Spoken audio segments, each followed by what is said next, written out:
Joining us now is an influencer who you can catch at all levels of Heroes of the Storm. Currently, he shares casting duties with Solid Jake for the Heroes Hype Open Division season, pulling double duty at the pro level. Behind the scenes is Tempo Storm's Scheduling Division North America Regional Manager. He made his first appearance on the big stage for Blizz Heroes during the Western Clash. Most days of the week, you can catch him on twitch.tv/Kala, playing the video game and hosting his exceptional community coaching series. We are joined today by the stylish rock god and superlative educationalist, Kala. Thank you for joining us today, sir. That was the most brilliant intro I've ever heard of my life. Thank you very much for inviting me. Good. I'm getting there. If that's the one contribution that I make on this podcast before I ghost out of here, thumbs up. Thank you for joining us. All right. So overview. Right now, what is going on in your orbit? What is the Kala life like right now? And where and how are you involved with Heroes of the Storm? My life is a little bit weird right now. I am kind of in this point where I've opened up a lot of free time for myself, and I have a lot of these ambitions within the game that I'm just trying to push for. I want to be making more content. I want to be, creating more YouTube videos and streaming more and just doing more casting as much as I can. Basically, my focus is trying to be that one-stop place for all educational content within Heroes of the Storm. That's kind of why I've stepped away from coaching and more into, as you explained, just like the management role with Tempo Storm, just separating myself a little bit from the team so I can just focus on objective community content. All right, now you had a real big get there doing announcing and casting at the Clash itself. How was that experience? It was absolutely fantastic. I have to be honest, I before going to the actual Clash, like I had crazy anxiety and I had a bit of like an imposter syndrome, thinking like I shouldn't be here. I'm not meant to be here. I don't deserve this. I haven't put in the work.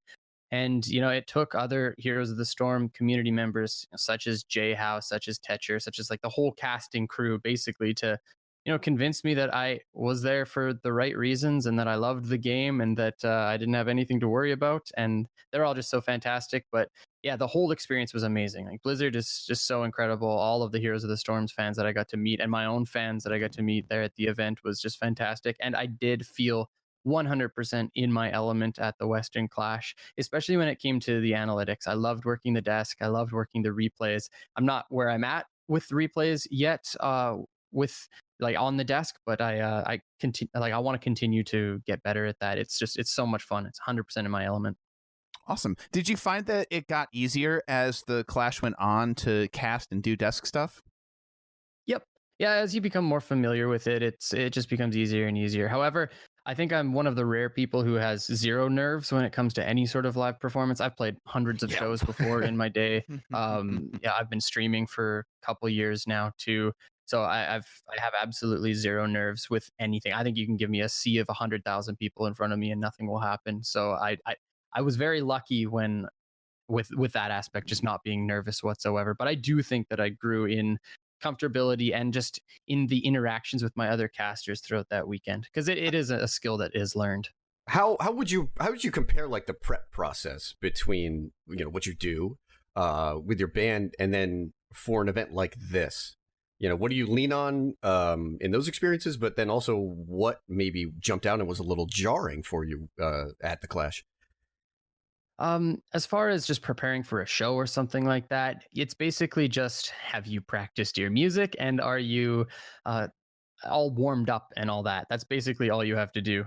But with something like the Western Clash, it's quite a lot more involved. You have to do studying on teams because your job is to create a narrative for the teams throughout the entire event and give a bit of backstory when it's necessary and try to paint the most accurate pictures possible, both when it comes to individual players and full teams. So the amount of preparation work for the Western Clash was above any other esports event that I've had to go to.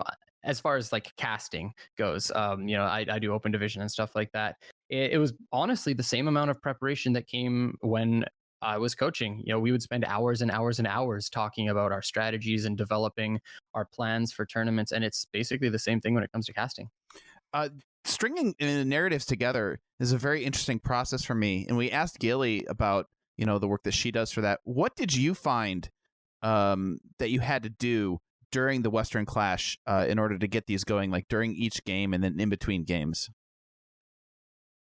I was lucky enough that like a lot of my work there was the analyst. So, the hosts on the desk were basically the ones who would do a lot of the, I guess, story driven content. And I would play off with that and I would talk about their picks and I would talk about their play styles. So my job there wasn't as much to develop the narratives so much as I would say Trixler, Jayhow, and Gillyweed, because they were the ones doing the hosting work. And they did such a phenomenal job that honestly, I didn't have to do a whole lot of that.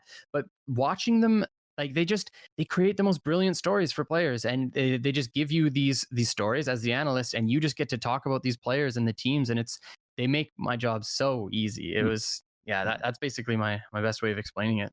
Was there like one or two stories that maybe jumped out to you that were a little unexpected? Something that maybe surprised you over the course of the weekend? Maybe no, not unexpected really. I've been in the scene for so long and I am very familiar with almost every one of the players. But I guess as the story unfolded at the Western Clash, watching the leftovers was probably the biggest thing. And I commented on it so many times. Like the previous Zealots Western Clash run earlier this year, and then having the interviews with leftovers and Mopsio saying, we're not trying to emulate the Zealots run, and then watch that play out throughout the tournament and watch them just outperform their opponents day in, day out. Like it was so fantastic to watch that play out. That was probably the biggest one for me. Yeah, so like leftovers obviously performed really well in the tournament. What kind of your thoughts on teams moving through open division and then being able to perform at that global level? Do you think you're going to see a lot more of this? Because I feel like the open division's been really strong recently. I do. My biggest concern with, I guess I would just talk about the North American Open Division because that's where I'm most familiar with, is just these teams' availability to both A, get scrims with HGC teams, and B, have enough time in their day to really dedicate themselves. Because, there's not a whole lot of money in the Open Division, and some of these players have jobs. Honestly, a lot of them have jobs. Some of them have lives outside of esports, and they're trying to keep those in check and keep those running smoothly, and that can be very difficult to compete with players who have organization salaries, HGC salaries, and they just get to play Heroes of the Storm 24/7. All of the odds are stacked against these open division teams. However, I do see so much individual strength in teams, like the Necrodancers, like Freebird, Scythe Esports, Reborn, those top teams in the open division that have been performing really, really well recently. If like they have the right focus. I deal with these teams outside of the open division, and I'll watch replays with them every once in a while, and it's just so cool to see the drive that these players and these teams have to be the best. Do you think that the cutthroat nature of the open division right now maybe has like an unintended effect of making the players who sort of stick it out? Did they become stronger? Because we've seen like Jin make the step up. We see Chimera show up this weekend for LFM. We've seen players kind of maybe unfortunately give up on their dreams and back out. Like, does it maybe, I don't want to say weed out players who aren't fully into it, but do you think it does actually, help them out mentally, to get prepared in that? I mean, these chances are so few and far between that when they do come, we see players really seizing these opportunities. I do. The environment that the open division creates is, as you mentioned, the word cutthroat. I do think that it puts you in such a position where not only are you trying to perform the best when it comes to your team because you want to make a crucible and you want to have a shot at knocking out an HGC team and earning yourself a position in the HGC, but also being an incredible teammate, building a good reputation, networking well, and just showcasing your own individual abilities. I think that is equally important, and all of these players know it because there have been many times, and it's happened over and over and over again, where players will be selected from the amateur scene and they get stepped up to the HGC.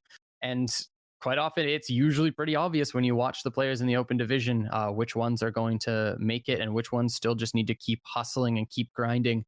Because members in the HGC, I can say that every single person in the HGC individually is not better than the open division players. And I have no problem saying that. I think that there are some situations where players on HGC teams are there because of circumstance and they are not working as hard as the open division players, and they will lose their position to these players because they are thirsty. I mean, you said on stream yesterday that Vin has one of the most difficult jobs in HGC right now. Like, is that the kind of like fortitude you're talking about? Yeah, I think so. Being from the open division and working your way up like that, it gets you used to being in that sort of environment. Vin is a special case because he's replacing, I would say, arguably was the best international performer from North America in Psalm. Um, yeah, and having to fill those shoes on the team it must be incredibly difficult. It's like, in League of Legends, you come in and it's like, okay, I have to fill Faker's role now. One of like the best player in the region. How do you do that? How do you deal with the mental strain that puts on you? And just have like listening to, I've dealt with Vin, not in a coaching sense because I'm not coaching the team now, but for just like interaction with him, guy's absolutely fantastic. He's so level headed. Really awesome attitude. I mean, from the outside, it seems like a really lovable guy. His story just coming up and obviously picking up where Sam left off. It's kind of, if you're an open division player or, even just a high level player, maybe here in NGS, and you look at it and you're like, man, that guy makes the step up. And, he's performing. He played at Western Clash. I thought he had a few outstanding games while he was there. And, just being able to push through this second part of phase 2 and with aspirations of making the BlizzCon. And if you're an outside guy, that's a big thing. Like maybe that could be you pretty soon. Yeah, it's very true. And talking about Vin, the guy's hilarious. Like he's so humble. I don't know if I don't know if I'm allowed to say this or not, but yeah, when I first reached out to him to see if he would be interested in even just trying out for Tempo Storm, his response was, "I'm down to give it a shot to see how I right on."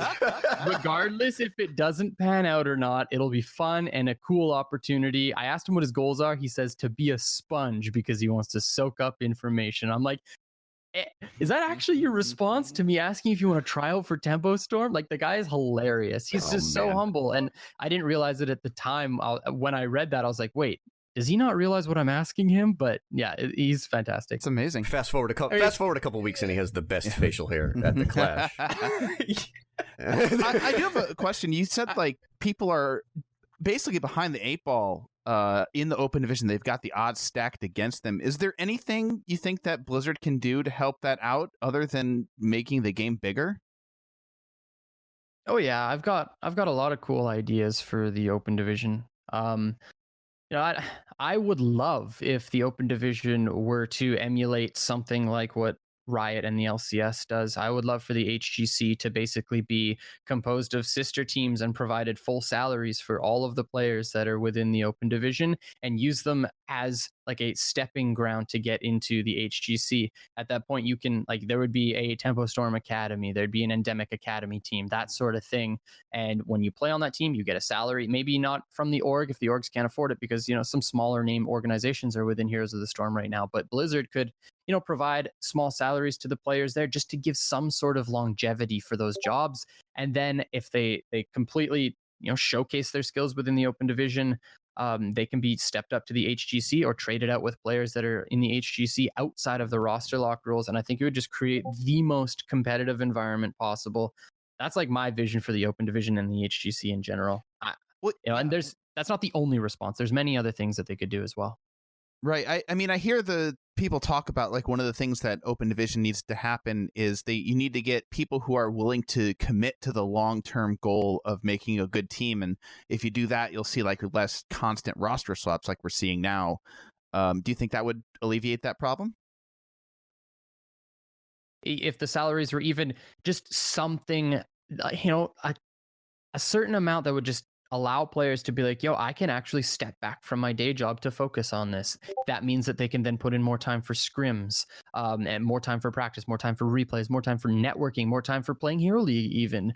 It would just create a much more competitive environment. It would honestly just double up the quote unquote professional player pool, because then all of these players within the open division would have a very realistic shot at trying to prove themselves and get themselves into the HGC in more ways than just randomly getting selected when an HGC player leaves or decides to, or gets kicked off a team, or by getting through the crucible.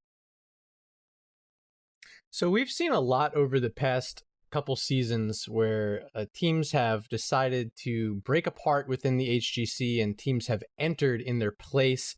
And then, of course, we've also had players like Vin most recently and Dark Chimera as well, getting their spot in the HGC through more untraditional ways.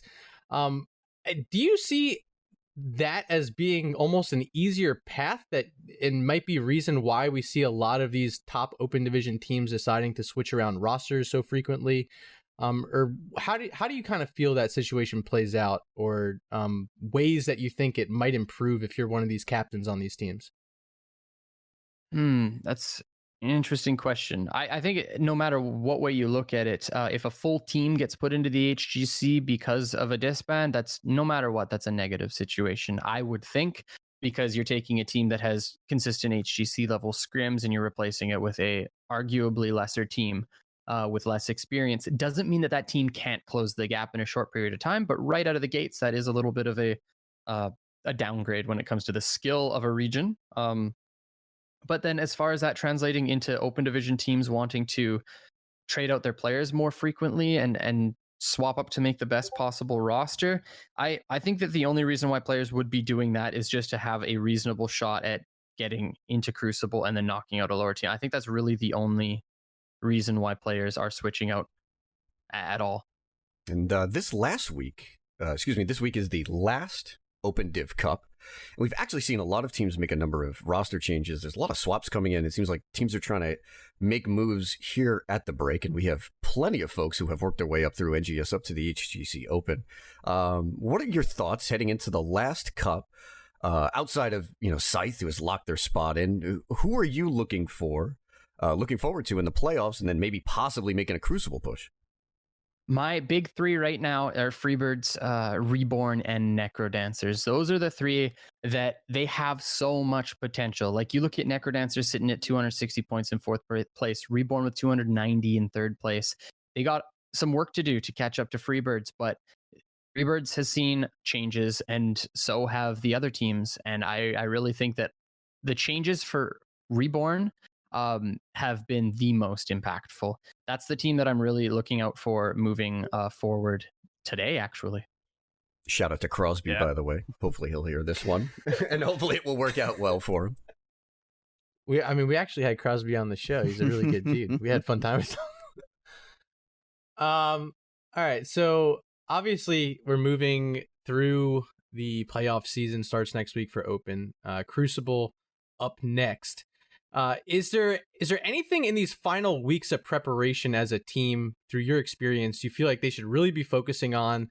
Should they spend more time worrying about the playoffs, or after they make their spot into the Crucible, how do they prepare for their actual Crucible matchup? What should they be looking for in these upcoming weeks as they're trying to make that push? Perfecting their game. Not letting those tiny little mistakes just creep in and cause losses. Like, if we look at the Team Freedom versus LFM HGC games, LFM looked like the way better team throughout that entire series. They lose 3-2 in a best of 5, but LFM commanded the games. And the only reason why LFM lost was because they made small mistakes, but they ended up being absolutely crucial. We know how Heroes of the Storm is during the late game. So eliminating those problems, having clean games start to finish, and that can be fixed by going into replays and everybody trying to get on the same page. These teams just need to hunker down and completely focus on just being consistent with their games, start to finish playing perfect games. It's not unreasonable for an open division team to be able to do that. Heroes Hearth, one of them coming through the open division, just played absolutely fantastically. There's no reason why other teams can't do the very same thing. Obviously the competitive landscape back then was a little bit different compared to now. I would say that the teams are much closer, but you can still hold yourself to that level of accountability as a team. That's what they have to focus on now. Once they qualify for the Crucible, then that's a different step of preparation. Then you dive into the team that you've either selected because you're number one or get put with because you're number two. And then you can start focusing on building specific drafts against their weaknesses, which maps you're going to, and all of those specifics. Heck, even reaching out to HGC teams and being like, please give me scrims. Now, if I'm Reborn or Freebirds or Scythe or whatever, and I hear you say, make sure your game is perfect, go over the replays. What's your advice on honing in on perfection? Is it just a matter of trying to take note of everything that the team points out to you? Is there more to it than that? Like, what does it actually look like? A lot of these teams, I think, are good enough at looking over their replays to be able to watch a replay and be like, okay, this is our point of failure. Why did it happen? How did it happen? And being able to eliminate either the mindset that created that opportunity, if you want to call a failure an opportunity, or um, you know, changing the team culture, team dynamic to make sure that those sort of things don't happen again. Maybe the shot caller didn't have enough information. Maybe people were locking up in crucial moments. Whatever that variable is that caused the failure needs to be snuffed out. Well, I mean, coming from a business culture, like in my day job, I imagine like when we have meetings, a lot of times what you want is an actionable plan to come out of these meetings. It sounds like what these teams need to do in watching the replays.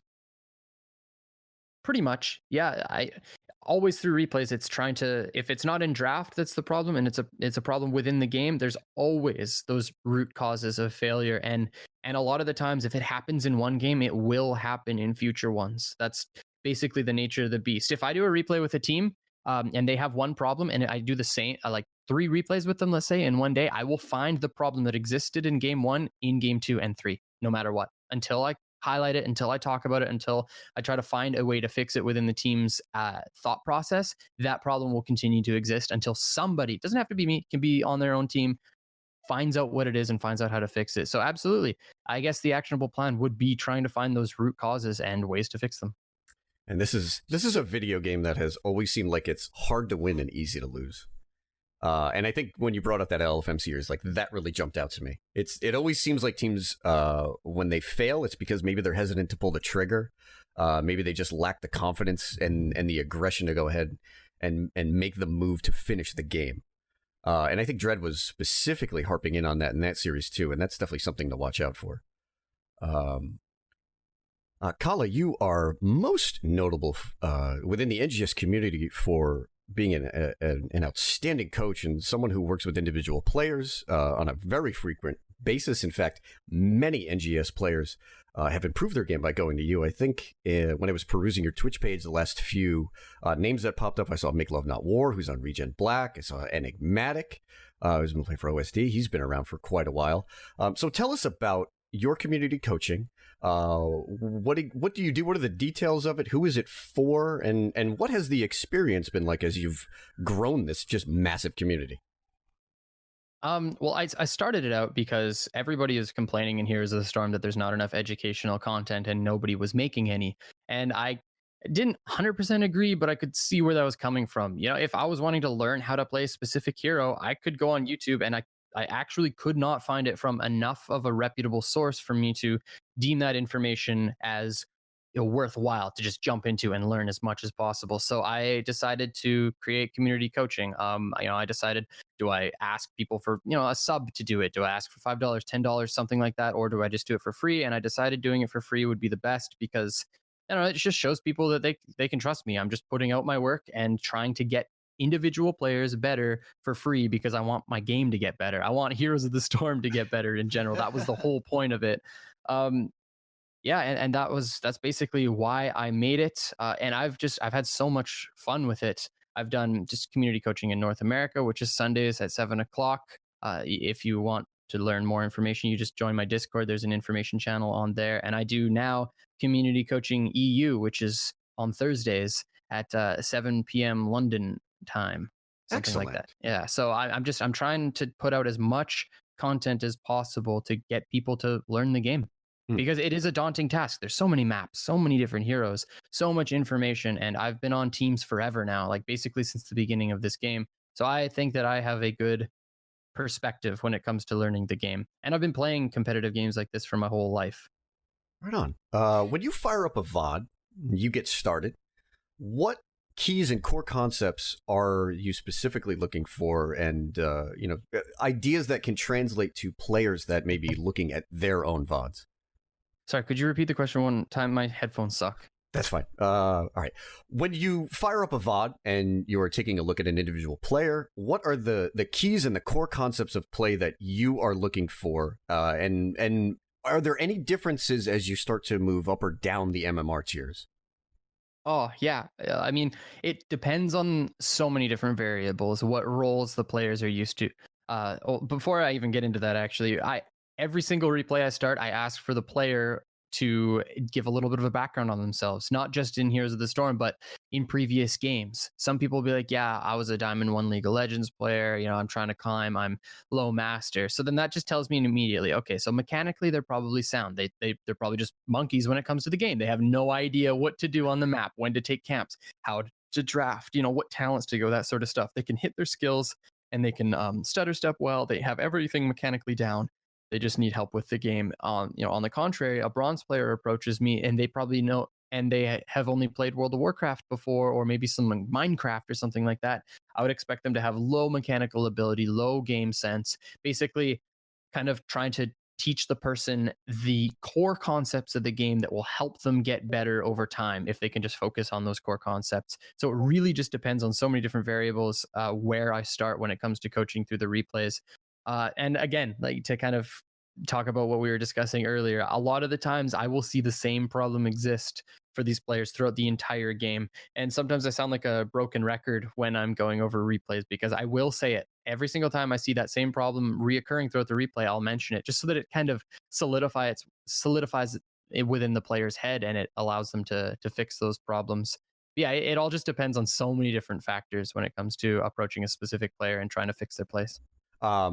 I've watched many of your VODs and I've heard you harp on these same points, and we always kind of agree with them. Do you feel like it's on the player to maybe open up and stop being stubborn to the way that they maybe have learned something? Because sometimes you can actually hear in a video there's a little bit of pushback at the beginning, and then you sort of build the greater picture for them. Do you feel like maybe players are maybe guilty of, by and large, being too entrenched in their own beliefs? Yep. And I think even I fall to that very same issue. I think everybody does. So I also try to approach, especially when I get to go into replays with grandmasters, I try to make sure that I'm learning from them as well, because that's also why I'm doing this, so that I can learn more about the game. I must say, like, from doing all these replays, I have become the best player that I have ever been at Heroes of the Storm right now. And it's just absolutely fantastic. I just see this game differently from all of the ways that I've been learning from so many different players, and it's amazing. But I absolutely think that a lot of players do suffer from that, because they'll get comfortable in a certain way of playing, or they'll be so convinced by something, and when you tell them the complete opposite, it can be difficult for some players. I'm really lucky because I've been doing this for so long now. So if I say something to somebody, 9 times out of 10, they'll just believe me because it's me to them. They'll just trust me, which, it makes it much easier for me. But I absolutely do think that is a problem with a lot of players. I am curious. Do you find that people coming from the same game make the same kind of mistakes? Like, can you tell a Dota player or a League of Legends player when they play the game? No, I can't. That's interesting, because I noticed some things like that when it comes to League of Legends players. I don't know if I've really dealt with a lot of Dota players, but in League, the game is super slow. So when they see like these 4-person rotates really early, or they'll overextend super early, because they're like, wait, why are people fighting right now? Like, what's going on? It's like, dude, it's 2 minutes into the game. Like, we got to get camps. We got to skirmish. Like, that's the whole point of HOTS, and sometimes those players, it takes them a few weeks or months or what have you to really grasp the concept. It's actually really funny. There's a super popular League of Legends player / streamer named Meteos, and I was playing some games with him one time, and just watching the way that he's an LCS player, so like a professional league player, and watching him play Heroes of the Storm was absolutely hilarious. Like, he plays like slow in the beginning, and then just tries to flex mechanically throughout the entire like mid to late game, and it is interesting watching that sort of thing happen with players, but I haven't noticed it a whole lot. Now, you talked about coaching people at all sorts of different MMRs. You went through I think it was gold, maybe silver to master run there, and there are a lot of clips of you discovering new ways people play the game in those lower tiers. What are you can go over them here, sort of summarize them. Like, what are the basic things that you see different in the lower tiers compared to the top tiers, and which one of them surprised you? The overwhelming disrespect for how important minions and soak is at the lower levels of this game was what blew my mind. To me, minions it's the whole game. Heroes of the Storm is collecting experience and then using that experience to get yourself talents, which are basically Heroes of the Storm's items, and then fighting for objectives and then taking structures with those leads. That's how the game works from a very basic level. It's like saying, okay, chess, you move pieces and then kill the other pieces. It's like if people in chess were just moving around their pieces and forgetting to do the killing part. I want to give a shout out to Ripper on the side, because I've watched Ripper's VODs, and he will count the number of minion waves that you miss in the early part. And I think for teams that maybe are just new to NGS or trying to figure out how do we maximize what we're doing, especially in the early game, count your minion waves, and you will start to find out why all of a sudden you're down a level and they're hitting 10 before you. I've been saying this to players and teams because people don't get it. But when you give it to them this way, it's super simple, and then they realize the gravity of the situation. A kill isn't even worth the same amount as a minion wave until post level 5. I'm sure most people actually don't know about that. That's a huge.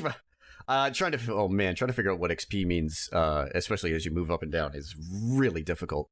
But once you get past that, I just wanted to ask something specific, because I've always had pushback in VODs where teams don't understand aggro, especially in the early game. And one thing that is a constant that you harp on in your VODs, and you try to get this point across to people, is trying to cut off rotations, trying to live on the other team's side of the map. So what is your philosophy on especially how to play in the early game around the 4-man rotation, when it's okay to make aggressive plays, especially with mercs or maybe those 1-man advantages? It's tough to give just a general rule on that, but a lot of the times it comes down to, like, as a team, if you're rotating, you have to have some sort of objective in mind. You know, if the rotation is between like the middle and the bottom side of the map, and there's 3 of you and you have one person already down on the bottom side pushing in the minion wave, your 3 needs to rotate through the middle and make sure that that person on the minion wave doesn't get dove. That's like the whole point of a rotation, to look for angles to maybe aggress on your opponents, or to basically secure resources on the map. And at that point, the resource is your own player attacking the minion waves. So that's like the whole point of the 4-person rotation. And a lot of that gets missed too. But a lot of that falls on the main tank. And I am most aggressive towards main tanks in replays, because everything relies on the main tank, literally everything. It's the most important role in the game. You are the mobile vision. You are the one who looks for team fights. You're the one who can peel best most of the time. Like, you are the team a lot of the time. And yeah, I see that sort of play style being missed a lot too in the lower levels of the game. But it is hard to give a kind of general, I guess, explanation of what you're supposed to be doing. But that's probably the best thing I can explain. It's just secure resources and then use your rotations to take vision so that your opponents can't just steal everything back from you. It's just like taking inches off the map. Well, I know a lot of main tanks in NGS are going to be listening to this across all of our divisions, all the way from the top to the bottom. Yeah, so some of them may be in A West, maybe playing for Mother Miracle. Some of them may be playing in less than 4 hours. What do you think? What are some good resources for them to go look at right now? Like maybe on your channel, like, is it good for them to watch, like, you coach a tank position on your community coaching? I wish so badly that because some of the replays that I do with teams are off stream and off my YouTube channel, but they are the best ones because I can be just absolutely 100% ruthless about everything and not have to worry about anything else. Like, I can just dive onto these players and help them fix their problems. And I wish that some of those were available in some cases, but I do have a whole bunch of team-based replays on my YouTube channel, which I can provide a link with later. But yeah, that would probably be your best resource, honestly. And aside from that, study top level teams. Watch where their warriors go. Watch which bushes they control when their teammates are rotating, when their teammates are picking up camps, when their teammates are pushing in waves. Watch all of that sort of stuff, because where the warrior is so important. So a lot of these, I mean, go ahead if you want to follow up. I was gonna say, like, just to follow up on that real quick, like, a lot of people might be listening to this and say, oh, well, I don't know if I should go download, Gen G or, Tempo Storm or Heroes Hearth or Dignitas and watch them because they're pros and I'm just an amateur and I don't know that I should play like the pros do. Is it a good idea to watch how pros behave? Yes, I think so. Because that's how I've learnt everything about the game, just basically watching them. Um, I think that, watching somebody like Breeze, he was my favorite person to watch. He controlled vision, I would say, better than any other team in the West for years. He was just that little bit above everybody else. So just find I don't know, you can just find a tank that you like, that you're kind of, I don't know, passionate about on a personal level, just somebody that you enjoy watching. That's how I've always learned video games. I'll find one member within a community or two people, and I just like them for who they are and the style of play that they have. And then I just focus on them and learn from them. And I think that a lot of players could do the very same thing. You have those replays available, so why not? So you've had opportunity to help coach people from all levels, obviously, but for this question, just kind of catered more at the higher end. We'll say maybe like diamond and above players. What's the most common mistake you're seeing these players make that is preventing them from taking that final step forward to reaching where they want to be? Absorbing all the information that they have available to them and making the right calls based on it. A lot of the times, my favorite thing is going over a GM replays and show, like, being able to just look. You'll hit whatever number it is. Let's say 6 because we're on the red team and we just see red's vision. And I'm like, look at your map, look at your team, and look at the rest of what's going on. How can you tell me that this is the right choice to go and do what you just did? And then they'll be like, yeah, I have no idea why I did that. That sort of stuff happens too frequently to those players, and as soon as they eliminate it, they just become the best. That's really all it is. Because you can like, the whole point of playing a MOBA or Heroes of the Storm in general is taking all the information that you currently have, your mini map, your talents, your power spikes, your style of composition, where your opponents are or where they're not, and then making the best calls possible. And yeah, it's a long road to be able to make those right calls, but that's my favorite part, and that's what I think those top level players need to work on. Aside from that, missing soak here and there, or just like mechanically misplaying. I don't even really talk about that sort of stuff a lot with top level players because, if somebody misses a skill shot, I don't have to be like, oh, you have to land these skill shots because they know how to land them. It's different with a bronze player because you actually have to teach them the mentality towards the skill shot. Like, look to land this ability when your opponents are in X and Y positions. So it's a much different dynamic. Do you? So it sounds like a lot of what you're kind of suggesting here. It's being your own shot caller in a way, but I mean, at least with our NGS teams here, most of them have a dedicated shot caller.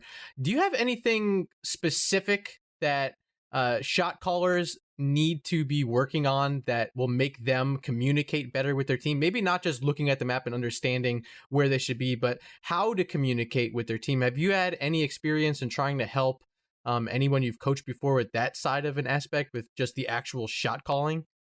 Yeah, I would say one of the biggest points of failure for shot callers within amateur teams is not willing to micromanage or make big risks at the expense of maybe just being the one who made the call that loses something. So as far as micromanagement goes, I think it's important for teams as they are growing for the shot caller, if the shot caller knows what they're doing, to tell specific heroes where to go. So saying, Kael'thas, you have to be mid top with everybody else. Something happens on the map and now all of a sudden the support needs to soak bottom lane. The shot caller has to call that.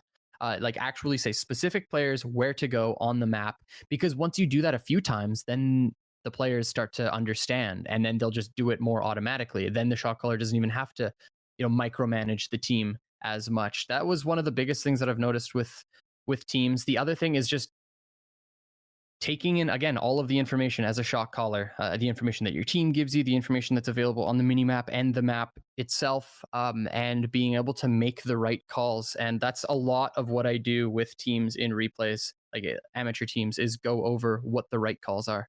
And like, there are sometimes, yesterday I did a replay, for example, with a team in the morning off stream, and I paused the replay and I'm like, okay, what is the right call? And they told me what the call was, and then I explained why it wasn't right. And the funny, like, I hadn't gone through this replay. I explained why it wasn't right, and then I explained what the right call was, and I explained what would happen if they did their call and happen.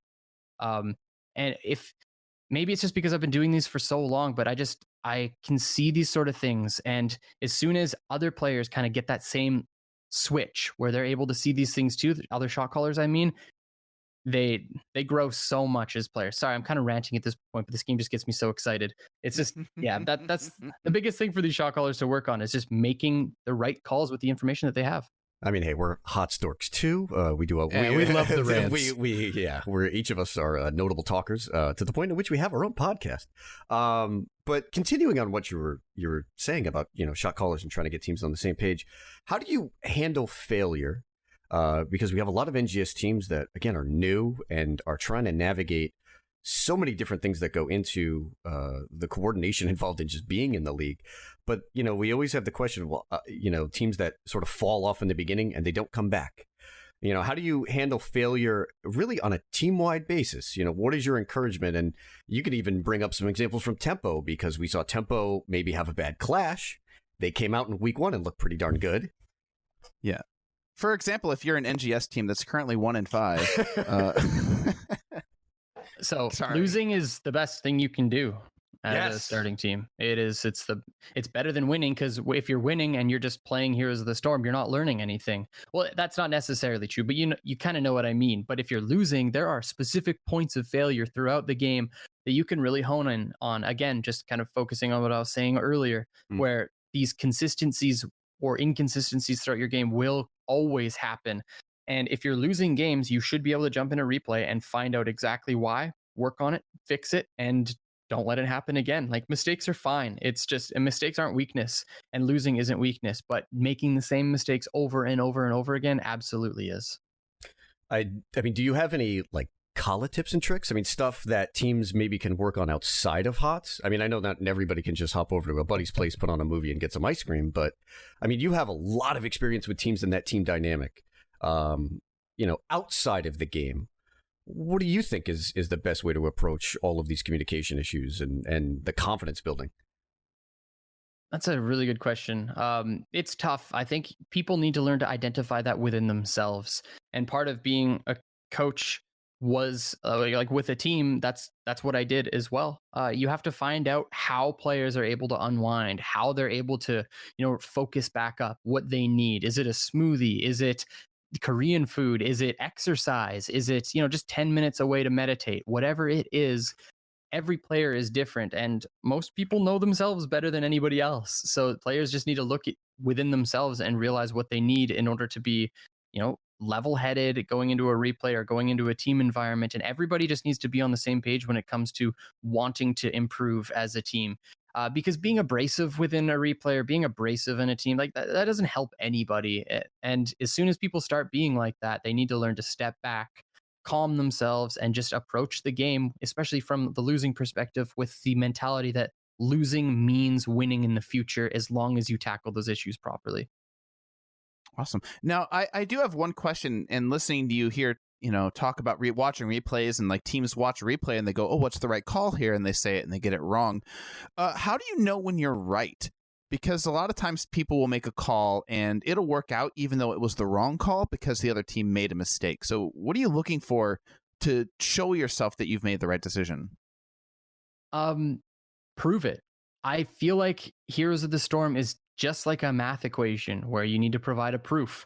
And that has been actually the past couple years, is looking at a specific situation, whatever, maybe it's 16-16 and, the map looks like a certain way. What happens if the red team does X? What are the potential things that could happen? And you have to basically weigh out all of the positives, all of the negatives, and their variance. Like, what is the chance of these things happening? It's so hard to say, whether or not your call is right. The only thing that can fix it is experience. Just seeing those same situations play out time and time again. And a lot of it comes to just understanding the game too, what map you're on, what time you're at, which team has power spikes, which team has specific drafts, which team wins in the team fight, which team wins in the vision war, all of that sort of stuff plays into effect as well. And it all just comes with experience. And I think that, again, if players are watching my replays and watching a lot of the content that I put out, I think that the information that they're seeking will come much faster because I've been in those environments for a long time and I'm trying my best to get them to the same level as me. Yeah, to that point, like if in a team there is a disagreement about those things, how do you handle that disagreement within the team? One, like both parties provide their proofs, and they have to be open to the other person as well. Because okay, this is a good example, and I think more people need to adopt this mentality. So there's two players, okay? One has one idea about the play, the other has another idea about the play. They both propose their ideas and their reasons why their play was right.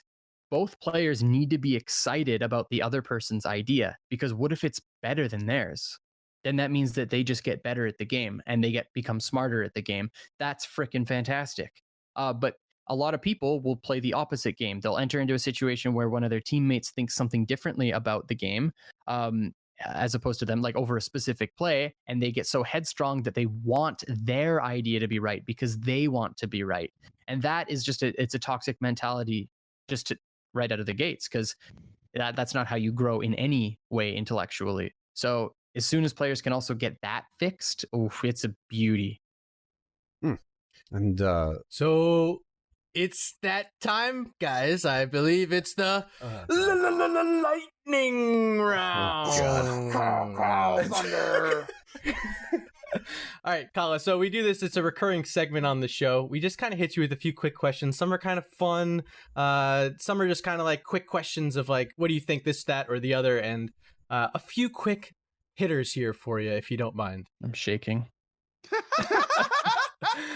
All right, so who, in your opinion, is the number 3 solo laner right now? We have Yrel and Blaze. Who do you think's the third pick there? Dahaka. I told Good you. choice. Bobo. I was looking for the Leo. I had hope. If it were like preference, I would say Leoric, but Yes. Dahaka for sure. Okay, so Kael'thas or Jaina right now, if you're picking between the two? Jaina. I really think season 5, by the way, is going to be the rise of Kael'thas. We're seeing it early, I believe. We even saw Jay Shrita break it out for NA, so maybe everybody was paying attention. Kael'thas looks good. He is really susceptible to dive and only has the barrier, whereas Jaina has full ice block and just seems a little bit more survivable with her constant kiting in the meta. But I think Kael'thas is fantastic.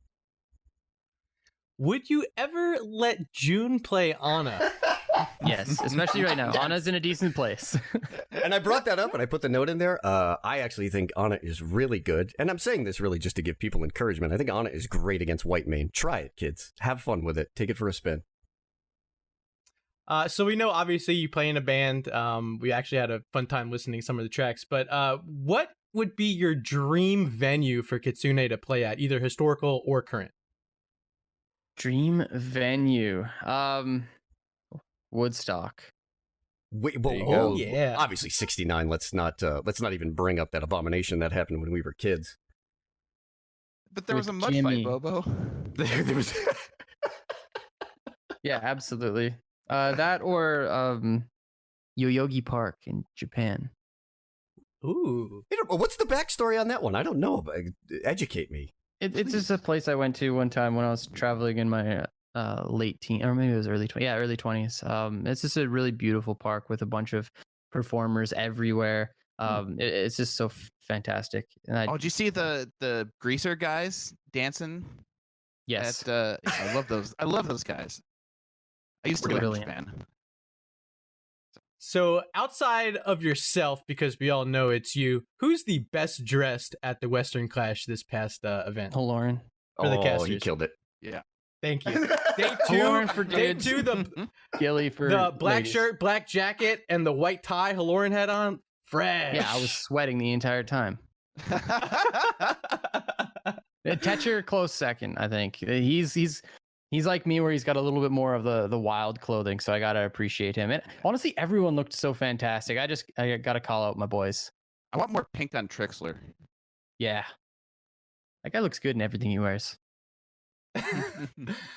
When is the appropriate time to throw hypers in the chat?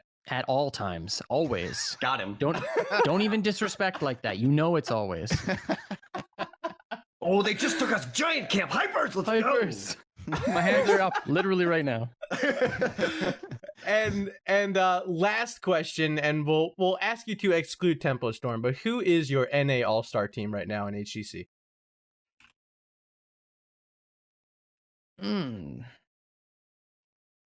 Let's go with Heroes Hearth. Ooh.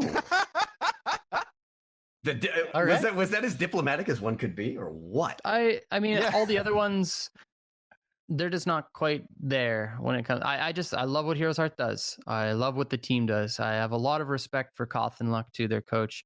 Guy's amazing. I got to work with him for like a year and a bit. He's so fantastic. And every one of their teammates is just so level-headed. I've got to spend a lot of time with them. Really, really like them on a personal and professional level. Right on. I mean, they definitely seem quite chill. It feels like everybody's been picking up on that vibe, but looks like Tempo got the best of them last week. All right. Before we let you go, Kala, your opportunity for shout-outs. Let us know where we can find you, what's going on with all the social media stuff, and certainly where can everybody go to learn more about the community coaching program as well. All that fun stuff. Right on. I stream on Twitch. That's basically my main job at twitch.tv/Kala. My Discord is discord.gg/Kala. My Twitter is twitter.com/CurtisLloydNBD. And those are basically my 3 forms of social media. And I just wanted to thank you guys for this opportunity, and as well as everybody who supports me day in, day out on my stream. Everybody's like, I don't know, even just like a year ago, I got 20 viewers and 10 subs, and now my stream has just completely skyrocketed, and it's so amazing to have that kind of support. It was scary quitting my full-time job that I went to school for earlier this year, and but I just trusted that this was the right thing to do, and my community and the HOTS community has just proven it to me every single day. So I just wanted to say I love all of them, and thank you. On behalf of NGS, obviously everyone is super excited to have, well, I guess at this point, if you're listening, you've listened to it already, NGS, but we've been excited to bring you on, and for us, the hosts here of the show, thank you so much for joining us, and we really look forward to everything you're bringing forward to all of your viewers. It's been an absolute pleasure, and for us, those of us that are going to BlizzCon, I hope to see you there. You absolutely will. I'll be excited to meet everybody. Right on.